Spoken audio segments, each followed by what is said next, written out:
Yun na yun. Haba-haba na. Then si Ella. Yung classroom na po, masaya po. Kasi dami na din po akong bagay close. And nakatulog po ako ng solo wave. Tapos, ano po, nakama ko na din ako dito sa pamilya ko, ni Lani. And nadami din po ako ng tulungan. Yung pamilya na din po, madami din po ako na nating close. And hindi na po ako sumisimangot sa magulang ko. Hindi ka na. Hindi daw siya sumisimangot. Kasi yung pa linggo-linggo. Marami po akong natutunan. Katulad po ng ANMAS. Mm-hmm. Tapos yung lifestyle po. Mm-hmm. Okay. Parang naman na po yan, Ren. Hindi, una pa lang. Wala naman ibang kaprog na yun. Saan mo mga Saan niyo yung kapapulukin na? Multiverse. Try na po ako ng dati, pero for this time, masaya po. Bukod po sa meron pong bagong kasama. Marami din pong natutunan. Tapos po, nahirap po matulog sa rin. Nag-iwas po kami dahil kasi natakot naman po. Pero masaya po. Sige na. Yung tungkol po sa family, kasi po, ang tinapit po ng mga kapatid tungkol po sa family. Mas lumapit po yung love ko. Like, nag-story ako ganun po dati. Tapos, mas nakaklose ko po yung iba. Yung, marami din po ako na-realize kasi meron din po ako natamaan sa isang ceremony pastor.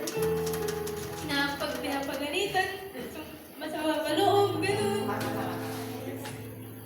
Tapos, marami akong na-realize. Tapos yung about kay Ate Ashley ko, yung naranasan niya, kada na-open niya yun, naiiyak din ako. Kasi, ako siya sa lahat. Tapos, yung yung gabi na ako kaya po marshmallow, sinubuhan ko sa Michael Marami, nagganong sa tumaba yung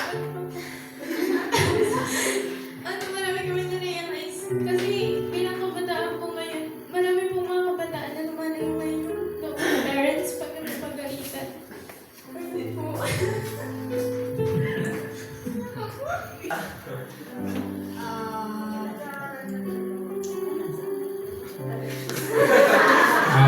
Kwento mo sa amin kung anong handa niyo bagong taon.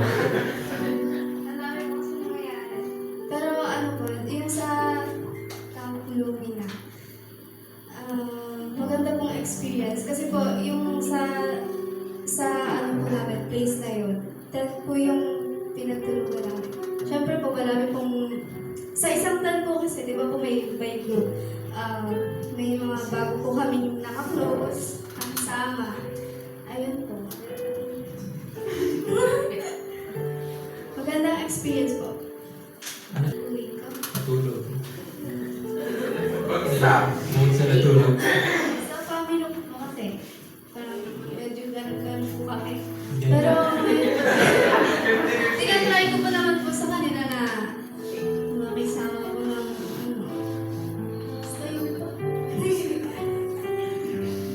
Siya experience para po sa mga kabataan. Kasi nung gabi po yun, nakapag-muni-muni po ako. Tapos po pagtapos po nun, naging grateful na po ako. Tapos parang nahanap ko na rin po yung katawaran ng puso. Wow. Good. Palakpakan mo natin. SLT. SLT. SLT. Ano po?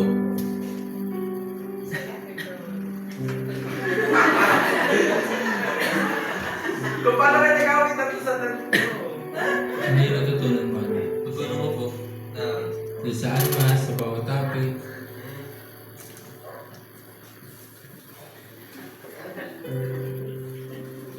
Lasa ng itlog. Wala asin. Ano po, out of sa lahat ng ng tututunan ko talaga is huwag kang masyadong mag-influence sa sinasabi ng iba o pinabata sa'yo ng iba. Kasi what really matters is kung ano yung gustong mangyari sa'yo ni Lord. Hindi mo kailangan sundan kung ano yung tapak ng ibang tao dahil hindi mo alam kung pupunta ka pa sa left o sa right. Basta tumingin lang sa taas. Doon si God. Hindi ka mo matatamaan. Amen. Okay na? Sige, maraming salamat po.